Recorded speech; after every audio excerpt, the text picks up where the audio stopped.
Okay, and welcome back to another edition of the School of the Regista. Today we're going to be focusing on killing the ball and playing from the spot. A pretty simple concept in the game that is pretty difficult to achieve without intentional training and concentration for you and really throughout your team if you want to have a special team. And again, I want you to think about what we talked about on Thursday, how to shape your training sessions, how to shape yourself into a special player. It's all about intentionality, right? When we talk about precision, for instance, we need constant mental and physical determination and concentration. And the same thing goes with this when you practice this and when you think about this, this concept of killing the ball and playing from the spot. You have to be intentional about how you train it, and then the way that you play, making sure that you're intentional about the way that you play. And to kill the ball and play from the spot is a great way to show that intentionality in the way that you play. And we'll also see at the end of this presentation how to look for it in the professional game as well. Once we talk about it, and once we go through some scenarios, it should become abundantly clear to you when you watch a professional game how obvious this concept is. So let's start it up. So what is playing from the spot? It just means killing the ball or controlling the ball close to you, and then passing, dribbling, or shooting from that spot. So first touch to control that ball close to you, close to your body. And then that second touch is either a pass, a dribble, or a shot from that spot where you controlled it first. Pretty simple, yeah? Really, really simple in concept.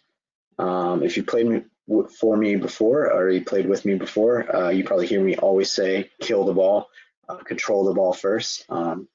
Nothing else matters unless you can control the ball when it comes to you. So it's really important to focus in on this. So what we're going to do is we're just going to go through a scenario here to kind of illustrate the importance of controlling the ball. So here's our scenario. We have two attackers, the triangles, attacker 1 with the ball currently and attacker 2. And then we have one defender here. Okay, so it's a 2v1 situation.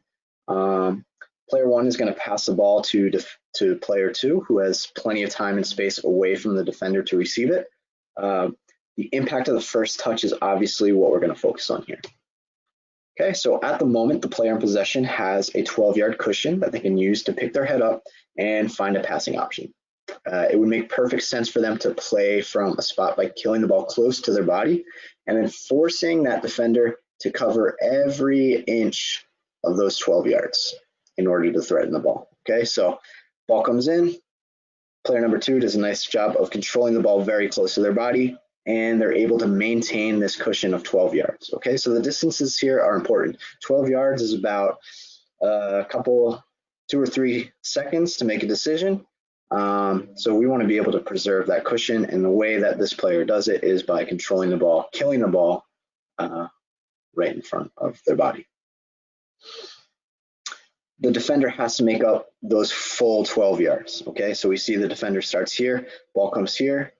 In order to close down the ball quickly, they have to sprint those 12 yards. Okay, as the defender is doing that, player number 2 can comfortably make a decision to either pass the ball back to player number 1 or dribble around that oncoming defender who's going to have to close that space quickly, so they're somewhat out of control and they've just expended energy and they're facing the wrong way because player number 2 is attacking this way.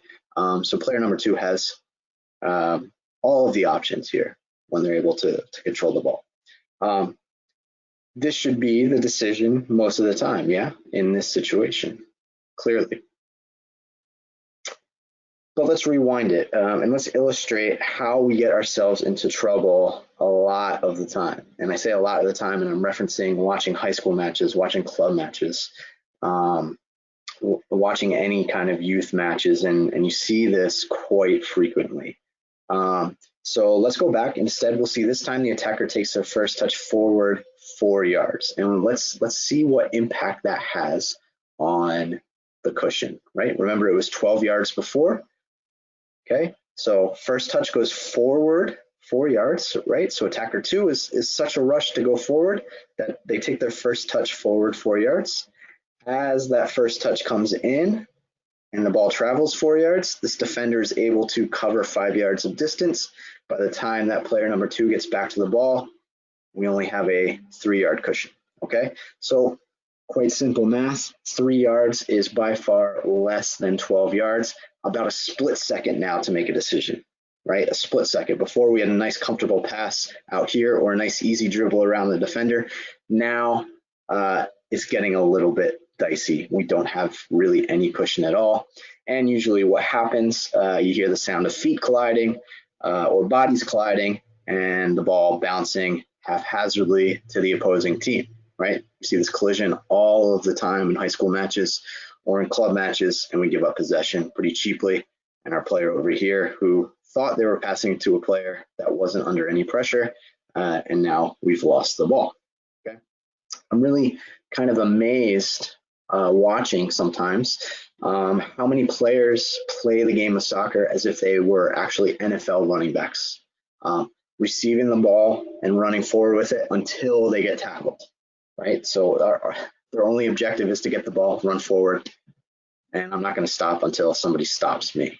All right, and it usually comes. Yeah, I'll never understand why a player would voluntarily concede that cushion between them and the defender.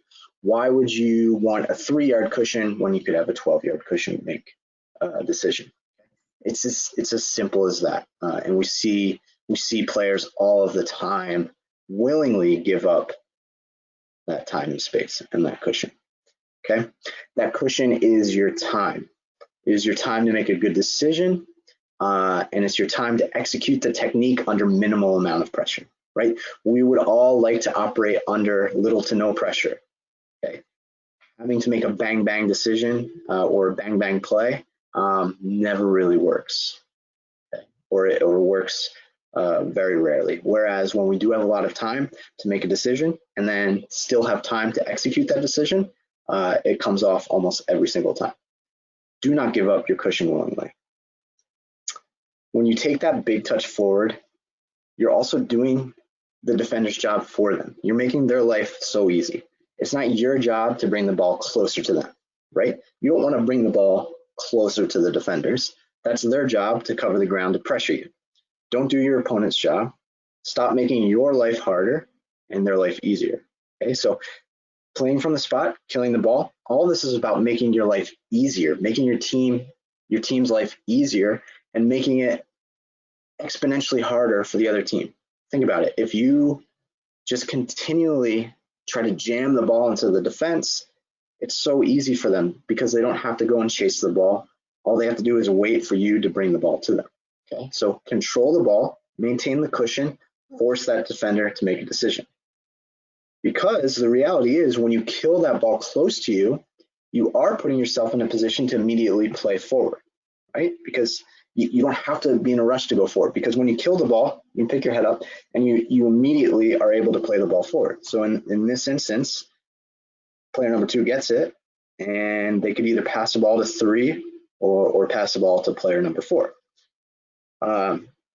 Because there are options to immediately play forward after you kill the ball, that gives the closing defender, right, this defender, a new problem, because now instead of their only worry of tackling the ball from your foot, their primary consideration becomes stopping your forward pass. Okay, so this player now has a few different decisions. Do they go and close down the ball, or do they try to get in the passing lanes, one or the other here? Okay. Instead of focusing on charging at you, now they must prepare their body to move side to side to block your pass. So in effect, when you kill the ball in this scenario, okay, and in any scenario, when you set your body to play the ball forward, you freeze the defender and preserve your cushion even more. Okay, so this 12-yard space becomes 12 yards plus a few seconds because this defender is trying to figure out what you're going to do. Okay. And it's similar to one of the assignments last week in the technical lab, the sideline shape up, right? And we asked, why do you shape up your hips and your shoulders like you're going to pass the ball forward up the line? it was to either freeze the defender or get them to move all the way up the line, so then you then had space in the middle to dribble into. Same type of idea here, killing the ball, picking your head up so that you can play forward if you can. It freezes the defender, preserves this cushion. Now you have an unlimited amount of options. And not only that, you have the time and space to make the decision easily. So that's the scenario here. And I just want to make one more point, because the thing that confuses me the most when I watch games and I watch players is how often somebody will just plow through the cushion before they even have control of the ball. Okay, and I see it all the time. I see players all the time in their club games and their high school games. They start running the ball down the field. They're just running the ball down the field, and it's bouncing off their knees and their shins and their thighs and their stomach. And you just have to ask, what exactly are you trying, or what are you expecting to accomplish when you haven't even gotten the ball on the ground in the first place, right? First things first, get control of the ball and play. And again, it comes back to this, right? Pretty simple. Yeah, it's pretty simple in concept, but unless you're training your first touch to be really good so that you can cushion the ball right in front of your body all the time, it's just not possible for a player to do this. And, you know, when I say I'm confused, or it kind of perplexes me when I see players just kind of run down the field banging off knees and shins, it doesn't really confuse me, because those are usually players that don't have the technical ability to control the ball with their first touch. We know players in our club, we know that we go through the training where we work on our first touch. We know we have this ability, and now it's just about being intentional with our play, so that we're playing from the spot and we're not doing the defender's job for them. Okay, so again, it's a really, really simple concept, and I just I think it's easy to see with the little diagram, but I think it's really worthwhile to watch professional soccer and see how frequently professionals just play from the spot and killing the ball with their first touch and then making a decision to play.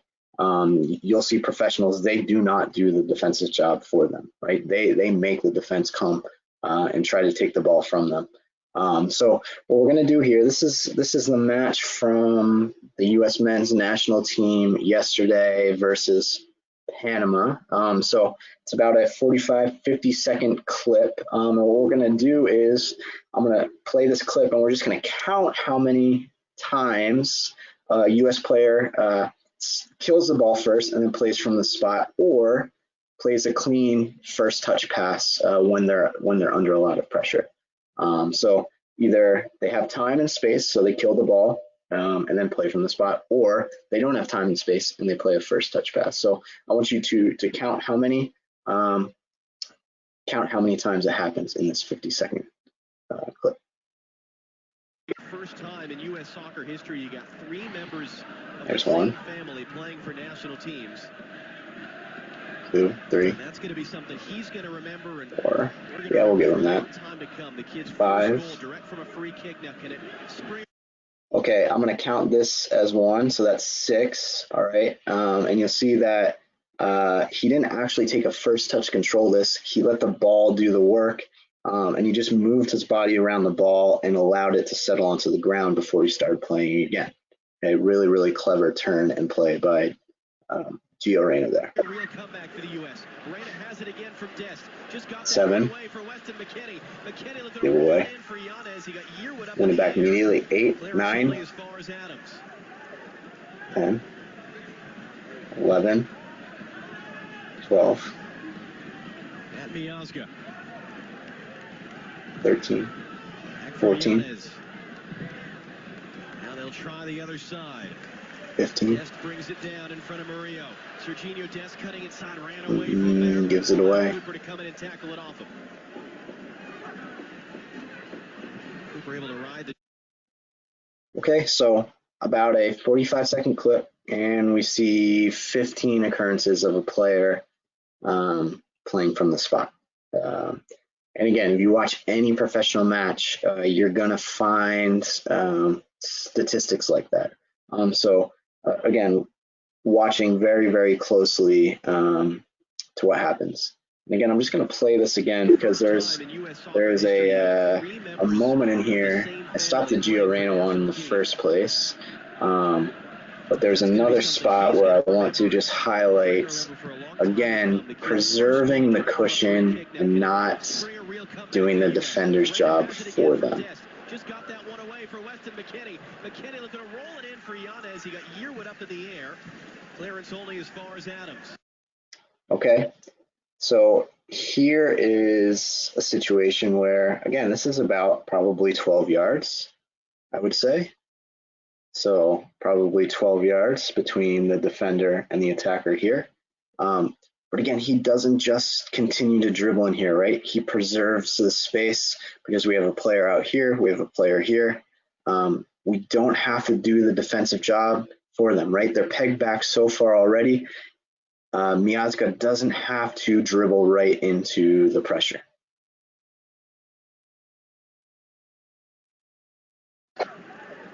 Right, so he preserves that cushion.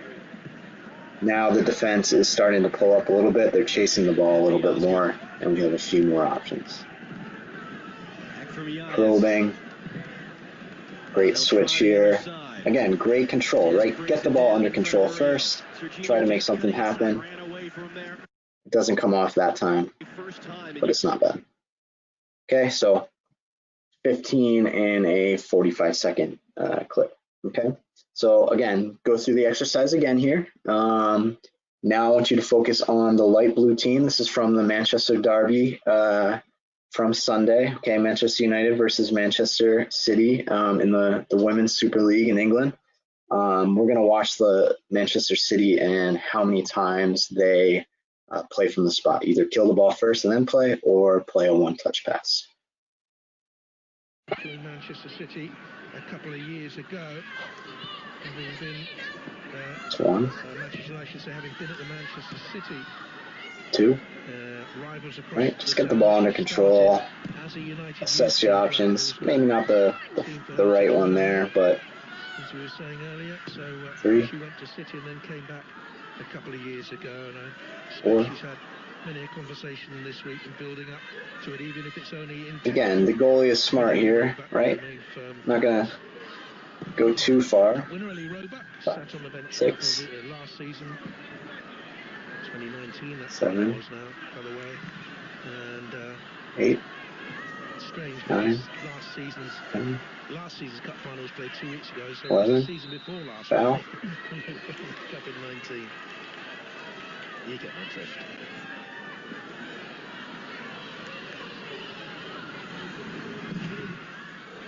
Well, 13. Look at that, 14. Kill the ball first and then get gone.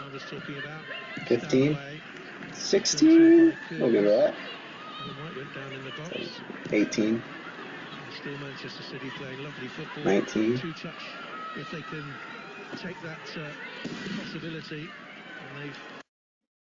Okay, so that was about a little over a minute, and we count about 19 times that Manchester City controlled the ball. So again, and you can even hear the announcer at the end there saying Manchester City doing a really good job of playing 2 or 3 touch passes. And Manchester United did in the second half pretty well, but Manchester City in this match in the first half did a really, really good job of just focusing on controlling the ball first and then playing. And again, you'll see teams that start to lose a grip on the possession game and start to lose their nerve a little bit. You'll see that those are the teams that are trying to kind of rush the ball forward, not focusing on that first touch and playing from the spot. So again, just another illustration of a professional match and how much they value possession. And at the heart of all of this is playing from the spot, right? Getting control of it, playing from the spot. not playing a one-touch pass unless they absolutely have to play a one-touch pass. Okay, so we've used 2 professional clips right there to illustrate, and now a little bit of homework for you. So I'm going to post the first half of the Arsenal versus Manchester City match in the Women's FA Cup that happened a couple weeks ago. So I want you to watch the first half of that match that I'll post the video for. I want you to choose one of the teams. So you're going to choose either Arsenal or Manchester City. So you can choose one of those teams, and then you're going to track how many times a player on that team plays from the spot. So they kill the ball with their first touch and then play, or plays a clean one-touch pass when it makes sense to. How many did you count? And then how will this compare to one half of your own team? So think about, and certainly older players that are on the Huddle account, go into your Huddle account and maybe watch a half of your own team play, your own high school team play. Compare the statistic from the first half of Arsenal versus Manchester City. Compare that statistic to your own team. It's probably night and day, and I don't want to be too harsh on your teams. Because it's the case with all youth teams, obviously compared to professionals, but you'll see just how many times, right? We counted 15 times in a 45-second span for the professionals, 19 times in a minute span. I think in a lot of high school or club games, you're lucky to see that in the entire half sometimes. So I would encourage you to do this homework and then try to compare to some of your own video if you have it. So I want you to do that, and you can maybe open up a Google Doc and keep track of it in there. Just write which team you're tracking and how many you counted. I think the best thing to do is just have a pad of paper and just make a little dash mark every time you count one. So that's the kind of the video analysis homework that I want you to do. And then I also want you to do some technical stuff to work on your first touch. So the easiest thing to do is just get a ball and just bang it off the wall and work on controlling the ball with your first touch, killing the ball dead in front of you, and then you have the options to play. But you can also go to our YouTube channel. What position do you play? Go to the technical lab section of the YouTube channel, and then do the individual training, the position specific for your position. So if you go to the technical lab section of YouTube, we have a few videos that are kind of position specific, and it works on just knocking the ball off of the wall, controlling it with your first touch, and then making a move. And it's kind of broken up by situations that you find yourself in. One of them being the sideline shape up. So better yet, you can do all of them. You can do all of them if you want. But you'll see a theme in almost all of the wall work that we do. So any of the videos where I'm bouncing the ball off the wall, you'll probably see a theme. A lot of times I'm controlling the ball first with my first touch, right? I'm not trying to do more than controlling the ball. Yes, sometimes maybe using a Cruyff touch or something like that, but it all means nothing if you can't get the ball on the ground first and then make a decision. So that's the presentation. Again, the best thing that I can recommend to you as a soccer player that has a lot of free time now away from your team to work on your own game is to find a wall and practice different types of passes, different ways to strike the ball, different parts of the foot to strike the ball, and then different ways to control the ball. You can stand in front of a wall literally for hours just working on the spin that you put on the ball, working on controlling the ball out of the air, controlling the ball on the ground, using the bottom of your foot, using the outside of your foot, using the inside of your foot. So many different options, and all you need is a ball and a wall. So really take that to heart, but then be intentional with the way that you're doing things, right? Track your progress, understand exactly what you're doing, and connect the two by using the professional video as well. Watch the best do it. Watch the best in the world do it. What is it supposed to look like? What am I trying to emulate on the pitch? If you don't watch professional soccer and all you do is watch high school soccer or club soccer, you have no template for the way that the game should be played. So watch a lot of soccer, and while you're watching, be that intelligent observation commentator, right? Look for the little details, write down little details, and consider what you can do better as a player.